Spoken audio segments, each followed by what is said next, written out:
Bismillahirrahmanirrahim. Assalamu alaikum, dear students. Welcome again to my channel, Biology with CB Ma'am. Today we have decided to make a very different video regarding the 5-year papers. So अभी तक जिन्होंने subscribe नहीं किया so kindly subscribe करें, press the bell का icon, like the video, share with your friends, क्योंकि आज बड़ी इंपॉर्टेंट वीडियो है तो लास्ट तक देखिए। हमने आज एक केमिस्ट्री का पेपर 2021 में जो पेपर आया है तो हमने उसको सॉल्व किया है और यहाँ एक स्टूडेंट है, उनके ज़रिए हमने सॉल्व करवाया है पूरा पेपर और बड़ा ज़बरदस्त उन्होंने अटैम्प्ट किया है। इसके थ्रू आप देख सकते हैं कि आप बोर्ड के पेपर्स को किस तरह अटैम्प्ट कर सकते हैं और क्वेश्चन को कैसे आप लोग अटैम्प्ट कर सकते हैं on the basis of their marks. Right, now let's start the video. Okay जी, now this is the section B, short question answers. ठीक है, क्वेश्चन आंसर्स में एक चीज़ मैं आपको पहले बता दूं कि 4 मार्क्स का क्वेश्चन होता है। हमें पहले क्वेश्चन को रीड आउट करना है प्रॉपरली कि उस क्वेश्चन की डिमांड क्या है, देन उसके मुताबिक हमने उस क्वेश्चन को अटेम्प्ट करना है। राइट, क्योंकि बहुत सारे बच्चे जो हैं वो क्वेश्चन को पढ़ते इतना एग्जैक्टली नहीं है और बहुत कुछ लिख लेते हैं, जिसकी वजह से पेपर में वो प्रॉपर मार्क्स नहीं ले पाते। आज हम आपको थोड़ी सी टिप्स भी देंगे कि वो कैसे पेपर को अटेम्प्ट करें ताकि वो अच्छे से अच्छे मार्क्स ले लें। फर्स्ट क्वेश्चन हमारे पास यहाँ शॉर्ट क्वेश्चन है। ठीक है, और in the equilibrium mixture the concentration of hydrogen and iodine is 0.04 मोल पर decimetre cube each, while that of hydrogen iodide is 0.08 मोल पर डेसीमीटर क्यूब। Find Kc। हमने क्या फाइंड आउट करना है जी, इसमें Kc फाइंड आउट करना है of the given reaction. Given reaction हमारे पास है हाइड्रोजन एंड आयोडीन मिलके आपके पास हाइड्रोजन आयोडाइड बनाता है। आपने यहाँ पे Kc फाइंड आउट करना है। इस क्वेश्चन को हमने सॉल्व क्या करना है कि पहले तो गिवन में जो चीज़ें हमारे पास मौजूद हैं वो हमने सारी लिख लेनी है। ठीक है, जैसे कंसंट्रेशन ऑफ हाइड्रोजन है हमारे पास 0.04 मोल पर decimetre cube, concentration of hydrogen iodine है 0.04, इसी तरह कंसंट्रेशन ऑफ हाइड्रोजन आयोडाइड है 0.08 मोल पर डेसीमीटर क्यूब। राइट, अब इसकी बेस पे हमने एक फार्मूला वगैरह ऐड करना है। नेक्स्ट आपके पास क्या है जी, रिक्वायरमेंट क्या है, रिक्वायर्ड क्या है आपके पास Kc। ठीक है, हमें पता है Kc क्या होता है, molar concentration of product by divided by molar concentration of reacted. ठीक है, अब ये जो इक्वेशन थी हमारे पास, जो रिएक्शन था उसको हमने इस इक्वेशन में पुट कर दिया। ये ऊपर हमारे पास प्रोडक्ट आ गया एंड नीचे हमने ये रिएक्टेंट लिख लिया। ठीक है, now we have to put the values. हमने इसमें वैल्यूज़ पुट कर दी एंड अब यहाँ पे चूँकि इस बच्ची ने थोड़ा सा आगे हमने सॉल्व करवा दिया है, यहाँ पे भी आप डायरेक्ट कटिंग कर सकते हैं। फॉर एग्जांपल ये है, ये 2 इन दोनों के साथ कैंसिल हो सकते हैं, मतलब मोल पर डेसीमीटर क्यूब कैंसिल हो गया इस मोल पर डेसीमीटर क्यूब के साथ, यहाँ एक रह गया, वो इस वाले मोल पर डेसीमीटर क्यूब के साथ कैंसिल हो सकता है। ठीक है, अब यहाँ पे देखें इसका स्क्वायर आप लोगों ने ले लिया, ये आ गया एंड देन यहाँ पे देखें इसको इससे मल्टीप्लाई किया, आपके पास ये आ गया एंड ये फाइनली यहाँ -3 हमारे पास हो जाता है +6। ठीक है, अब यहाँ पे देखें ये मोल पर डेसीमीटर क्यूब, ये यूनिट इस यूनिट के साथ कैंसिल हो गया। ठीक है, और यहाँ पे आपके पास 16 1s are 16, 16 4s are 64। आपके पास Kc की वैल्यू है यहाँ आ गई 4। Now look at the question number 2, discuss the concept of the Lewis acid and base with the examples. ठीक है, यहाँ पे हमने पहले लिखा है लीविस के बारे में, ठीक है, साइंटिस्ट के बारे में, देन उसके बाद हमने उसके एसिड के बारे में डिफाइन कर दिया, एसिड क्या है, देन उसके बाद हमने किया बेस। ठीक है, क्योंकि 4 मार्क्स का क्वेश्चन है तो यहाँ देखिए एसिड का एक डेफिनेशन का 1 मार्क हो गया, 1 मार्क्स एसिड की एग्जांपल होगी। ठीक है, इसी तरह बेस की जो एक मार्क इसकी डेफिनेशन हो गया और एक इसकी एग्जांपल की मार्क्स है। हमने इसके मुताबिक, ताकि हमारे पास कटिंग का कोई चांस ना हो, हमारे मार्क्स कहीं कट ना जाए, तो यहाँ पे एसिड की डेफिनेशन, यहाँ बेस की डेफिनेशन हमने लिख ली। उसके बाद नेक्स्ट हमने एग्जाम्पल्स को इस तरह लिख लिया। ठीक है, और यहाँ भी हमने बेस एंड एसिड को आइडेंटिफाई कर दिया कि ये बेस है, ये एसिड है एंड यहाँ पे कॉम्प्लेक्स हमारे पास बन गया। इसी तरह ये दूसरी एग्जाम्पल में भी हमने शो किया। ठीक है, now moving toward the next question number 3, what are alkanes, why alkanes are also called paraffins. अब इस क्वेश्चन के 2 पार्ट हैं, देखिए व्हाट आर अल्केन्स। ठीक है, तो अब अल्केन्स जो हैं थोड़ा इसके बारे में हम लिखेंगे, 2 मार्क्स इसके हो जाएंगे और 2 मार्क्स इसके हो जाएंगे, ठीक है। सो व्हाट आर अल्केन्स में हमने पहले तो डेफिनेशन इसकी लिख लेनी है। अल्केन्स हमारे पास होते क्या है, सैचुरेटेड हाइड्रोकार्बन्स, ठीक है, जिनमें जो कार्बन कार्बन है और जिनमें सिंगल बॉन्ड होता है, और इनको पैराफिन्स भी कहते हैं, ठीक है। सो यहाँ पे जो इसका जनरल फार्मूला है, इसका जनरल फार्मूला हमने सिंपल लिख लेना है। नेक्स्ट इसकी जो नेक्स्ट पार्ट है क्वेश्चन का, उसको डिफाइन करना है, reason for calling them paraffins, ठीक है। सो पैराफिन्स हम इसको क्यों कहते हैं, क्योंकि इनमें हमारे पास carbon carbon and carbon hydrogen bonding होती है। सो ये बॉन्ड जो है मतलब आप इसको बहुत मुश्किल होता है कि हम इनको तोड़ सकें, ठीक है। So they have little affinity toward the chemical reaction, और ये ऑलमोस्ट सारे इसके जो कार्बन है वो बॉन्डेड होते हैं सिंगली बॉन्डेड बॉन्ड के साथ, सिंगल बॉन्ड के साथ।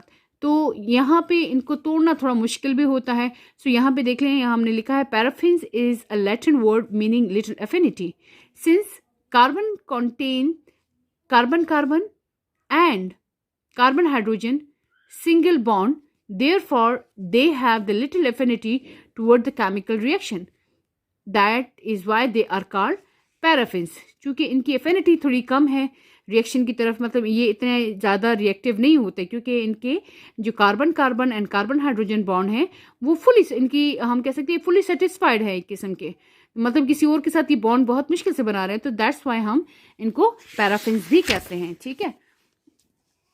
नेक्स्ट हमारे पास क्वेश्चन है, question number 4, define functional group, right at least 3 functional group containing oxygen. तो यहाँ पे अब देखें क्वेश्चन हमारे पास जो शॉर्ट क्वेश्चन है 4 मार्क्स का होता है।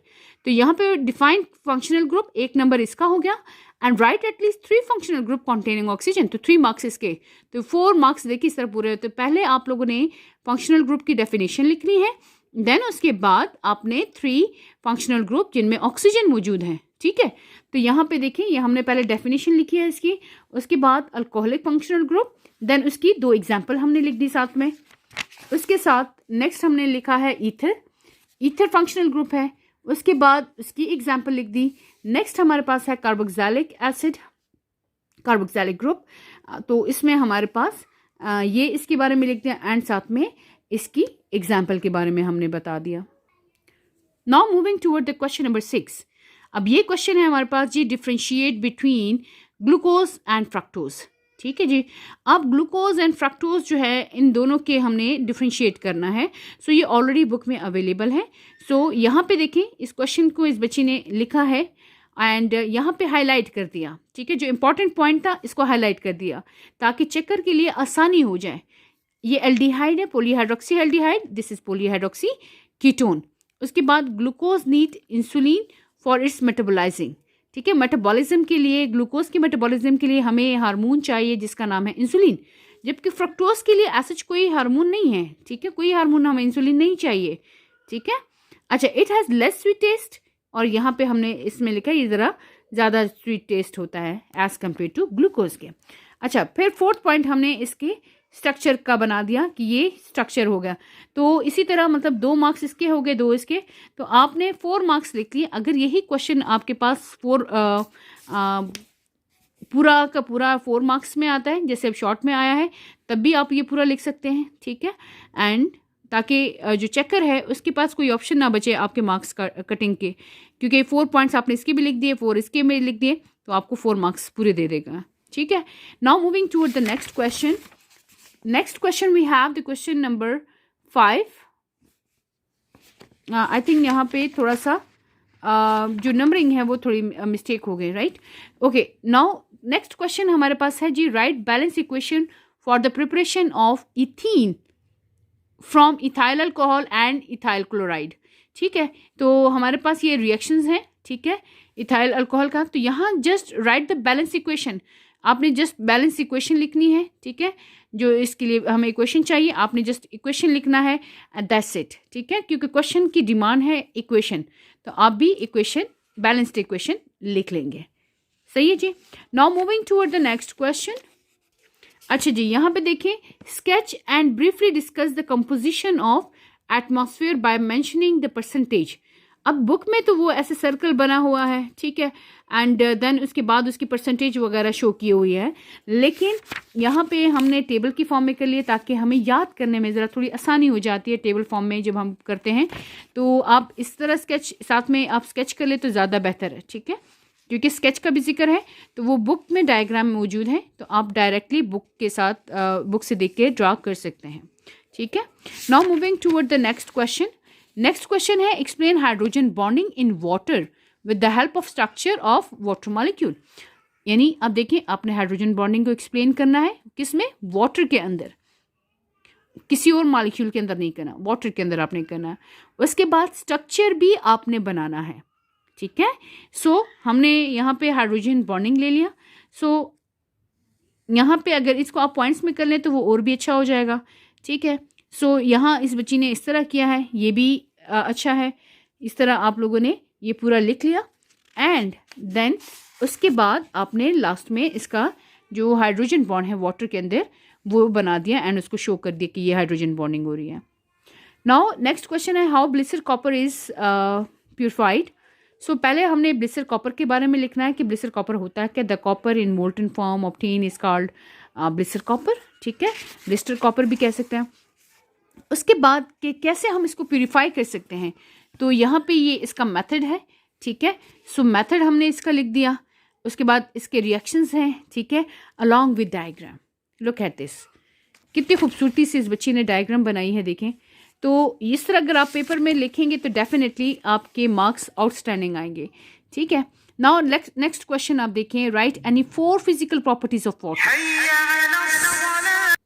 सो 4 फिजिकल प्रॉपर्टीज ऑफ वाटर हैं, तो बच्चे आपने सिर्फ 4 फिजिकल प्रॉपर्टीज ही लिखनी है, ठीक है।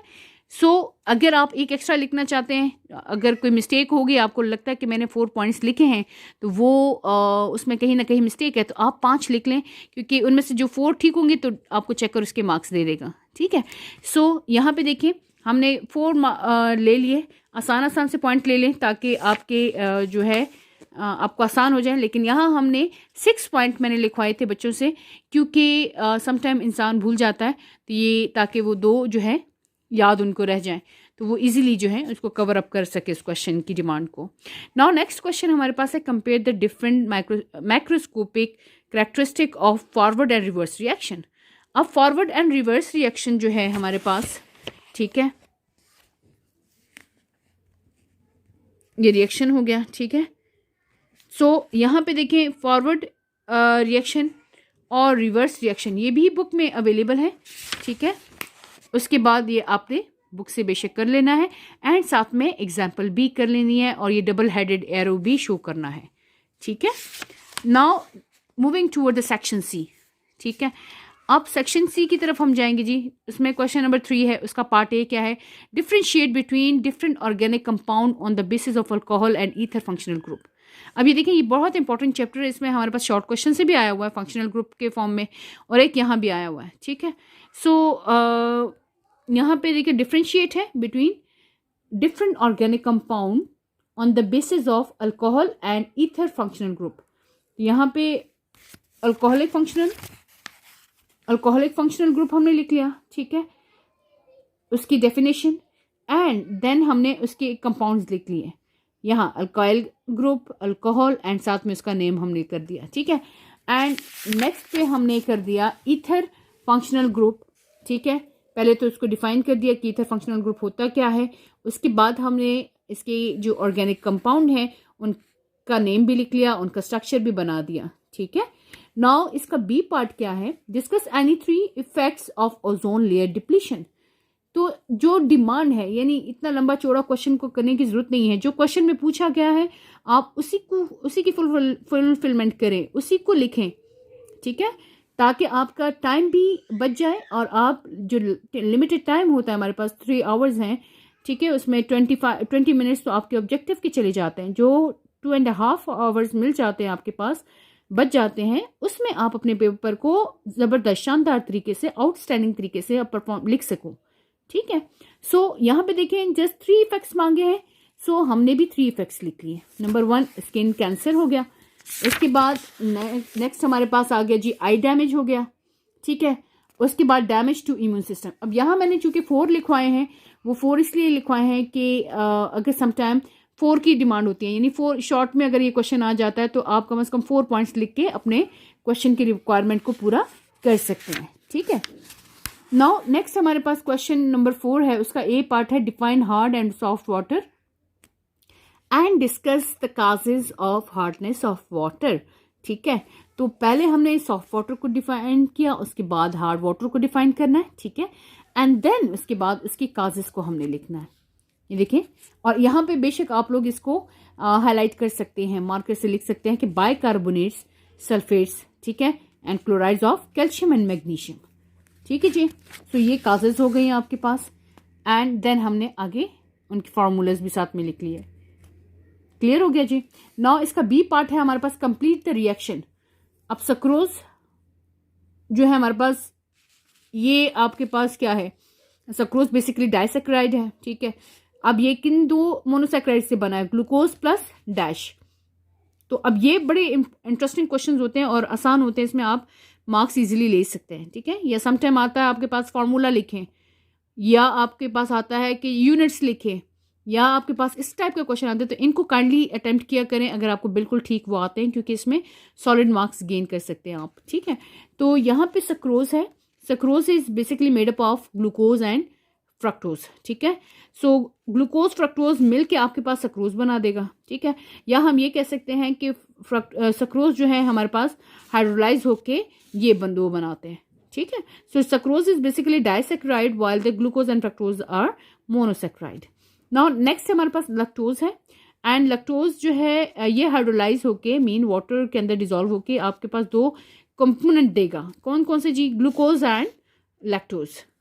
ठीक है जी, ग्लैक्टोज है। ठीक है, ये ग्लैक्टोज आपको देता है। उसके बाद माल्टोज जो है वो ग्लूकोज एंड ग्लूकोज मिलके आपके पास माल्टोज बनाता है। And very interesting question and very easy question to attempt. Now the next question we have question number 5, explain the graphical presentation of dynamic equilibrium. अब जी ग्राफिकल जो प्रेजेंटेशन है हमने करनी है किसकी जी, डायनामिक इक्विलिब्रियम की। तो डायनामिक इक्विलिब्रियम की पहले तो हमने डेफिनेशन लिखनी है। ठीक है, उसके बाद उसकी एक्सप्लेनेशन हमने लिखनी है। ठीक है जी, यहाँ देखें साथ में ये रिएक्शन हो गया। उसके बाद नेक्स्ट हमने लिखना है कंसंट्रेशन एट द स्टार्ट। ठीक है, कंसंट्रेशन आफ्टर सम टाइम, उसके बाद कंसंट्रेशन एट इक्विलिब्रियम स्टेट। ठीक है, इस तरह नेक्स्ट हमने इसको देखें, ये इसकी ग्राफिकल रिप्रेजेंटेशन हो गई। क्लियर हो गया जी। नाउ इसकी एग्जाम्पल है, ये 2 एग्जाम्पल्स हमने इनकी लिख दी। अच्छा, नाउ नेक्स्ट क्वेश्चन है calculate the pOH and pH of 0.01 molar solution of potassium hydroxide KOH। ठीक है, अब आपने pOH and pH find out करना है 0.01 मोलर सोल्यूशन का of potassium hydroxide. So concentration of KOH आपके पास है 0.02 मोलर। ठीक है, फाइंड आउट क्या करना है, pH एंड pOH। तो आपने पहले क्या करना है, ये रिएक्शन है इसको प्रॉपर लिख दे। ठीक है, उसके बाद pOH है, इसका हमारे पास कह सकते हैं इसका जो फॉर्मूला है pOH is equal to negative log of hydroxyl ion, molar concentration of hydroxyl ion. ठीक है, सो नाउ ये माइनस लॉग OH है, तो ये OH की वैल्यू आपके पास यहाँ पे गिवन है 0.01। ठीक है, ये ऊपर जो आपके पास वहाँ मौजूद थी क्वेश्चन के अंदर जो है 0.01 पर ये मोलर सोल्यूशन। तो यहाँ पे चूंकि ये बेसिक सोल्यूशन है तो इसलिए जो यहाँ कंसंट्रेशन होगी तो वो OH की ही होगी। ठीक है जी, सो यहाँ हमने क्या करना है, negative log OH and then उसके बाद OH की जगह हमने उसकी वैल्यू पुट कर दी, एंड नेगेटिव लॉग आप कैलकुलेटर से कैलकुलेट भी कर सकते हैं, आपके पास ये वैल्यू आ जाएगी 2। ठीक है, उसके बाद नेक्स्ट आपने फाइंड आउट करना है pH। तो we know that pH plus pOH is equal to 14। तो pOH तो हमने फाइंड आउट कर लिया, 14 हमारे पास यहाँ गिवन है, तो हम pH हमारे लिए आसान हो जाएगा ना। ठीक है, तो या तो आप इस फॉर्मूले के अंदर वैल्यूज पुट कर लें, या pH को इधर ही रख दें, ये pOH को इस साइड पे ले आए, इक्वल के साइड पे। ठीक है, तो जब इक्वल के साइड पे हो जाएगा तो माइनस हो जाएगा, ये माइनस pOH। ठीक है, वो भी तरीका ठीक है, ये आप लोग pH प्लस 2 इसकी वैल्यू हो गई is equal to 14 and pH plus 2 minus 2 on both side, तो 14 माइनस 2 हो जाएगा। अब यहाँ प्लस 2 है ना, तो आप यहाँ एक स्टेप ऐड कर ले, जैसे ये आपके पास है pH है, ठीक है, प्लस 2 है, माइनस 2 ऑन बोथ साइड कर लें, माइनस 2, ठीक है। तो ये आपके पास ये 2 कैंसिल हो जाएगा एंड ये 14 माइनस 2 आपके पास 12 आ जाएगा। तो pH आपने फाइंड आउट करनी है। नेक्स्ट क्वेश्चन हमारे पास है जी, what is petroleum, name any 3 fractions showing the number of carbon atom per molecule. So what is petroleum, पहले तो आपने पेट्रोलियम को डिफाइन करना है। अब देखें लॉन्ग क्वेश्चंस में हमारे पास ए बी पार्ट होता है, तो जो ए पार्ट होता है वो 4 मार्क्स का होगा, जो बी पार्ट है वो 3 मार्क्स का होगा। Now it depends, sometime A part 3 marks का होता है और बी पार्ट जो है वो 4 मार्क्स का होता है, समटाइम ऐसी सिचुएशन भी होती है, ठीक है। सो आपने उस क्वेश्चन को देख के आपको अंदाज़ा हो जाएगा, अब part A and part B का अंदाज़ा हो जाएगा आपको, ठीक है। सो अब देखें व्हाट इज़ पेट्रोलियम, ठीक है। पहले तो पेट्रोलियम इसका एक पार्ट क्या हो गया, पेट्रोलियम के बारे में लिखना है। नेम एनी 3 फ्रैक्शंस, सो मतलब कि 3 इसके मार्क्स हो गए एंड 1 मार्क्स पेट्रोलियम के बारे में हो गया, तो आपके 4 मार्क का ये क्वेश्चन है, ठीक है। और जो बी पार्ट होगा वो 3 मार्क्स का हो गया। तो पहले आपने पेट्रोलियम का इंट्रोडक्शन कर देना है कि पेट्रोलियम है क्या, ठीक है।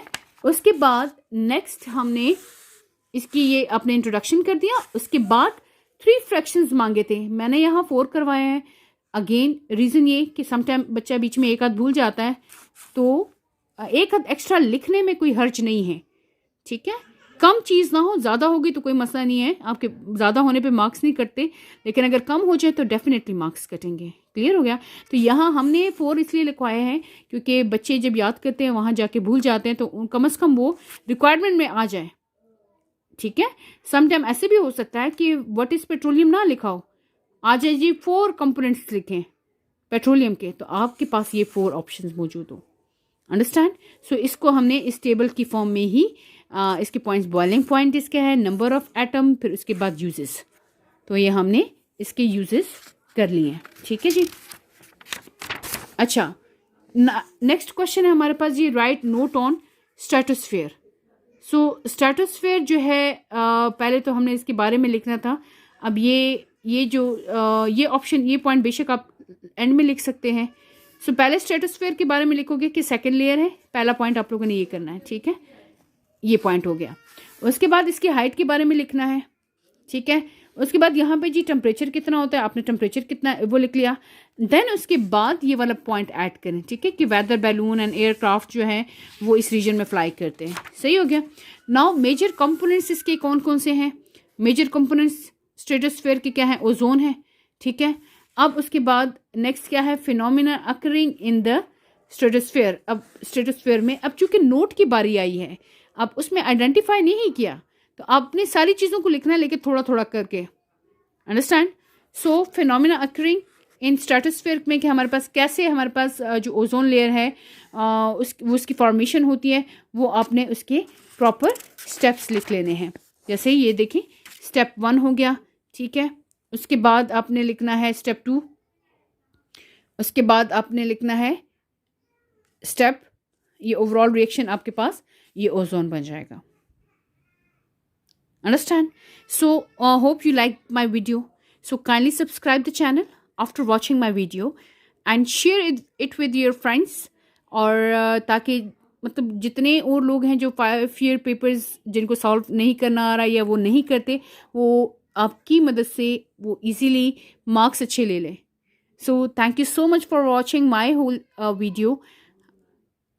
Stay tuned and stay blessed. Thank you.